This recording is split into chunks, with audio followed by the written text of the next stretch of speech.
जी sir.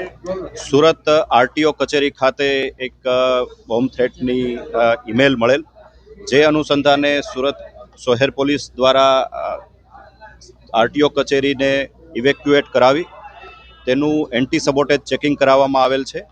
કોઈપણ પ્રકારની વાંધાજનક અથવા તો અસુરક્ષિત બાબત મળી આવેલ નથી, પરંતુ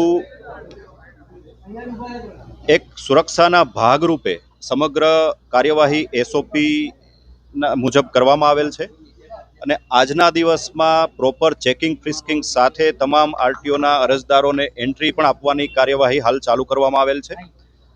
ઈમેલ અંગેની તપાસ અલાયદા રીતે કરવામાં આવી રહેલ છે અને સાયબર સેલની ટીમો દ્વારા આ બાબતની આગળની તપાસ ચાલુ છે. ઈમેલ ક્યાંથી મળ્યો? જેમ મેં વાત કરી તેમ સાયબર સેલ ટીમ દ્વારા અલાયદી આ તપાસ ચાલુ છે. જી સર, સુરતમાં વારંવાર આ પ્રમાણે ઈમેલ મળે છે અને બોમ્બ મૂકવાની ધમકીઓ મળે છે.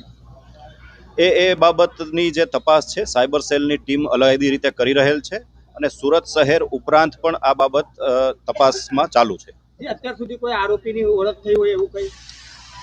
હાલ પૂરતું કચેરીને ઇવેક્યુએટ કરી અને સ્ટાન્ડર્ડ ઓપરેટિંગ પ્રોસિજર મુજબ કોઈ પણ પ્રકારની વાંધાજનક બાબત મળી આવે નહીં અને તે અંગેની તમામ તકેદારીના ભાગરૂપે એન્ટી સબોટેજ ચેકિંગની કાર્યવાહી હાથ ધરેલ છે અને જનતાને સુરક્ષિત રીતે કામગીરી સુચારુ રૂપે થઈ શકે તે માટેના પ્રથમ પ્રયત્નો કરવામાં આવેલ છે અને કોઈ પણ પ્રકારની અસુરક્ષિત વસ્તુ અથવા તો એવી બાબત ધ્યાન પર આવેલ નથી અને લોકોમાં કોઈ પણ પ્રકારના ભય અથવા તો એ પ્રકારનો માહોલ સર્જાય તેવી પરિસ્થિતિ પણ નથી.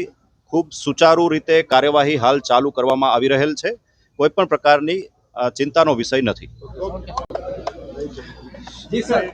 સુરત આરટીઓ કચેરી ખાતે એક બોમ્બ થ્રેટની ઈમેલ મળેલ, જે અનુસંધાને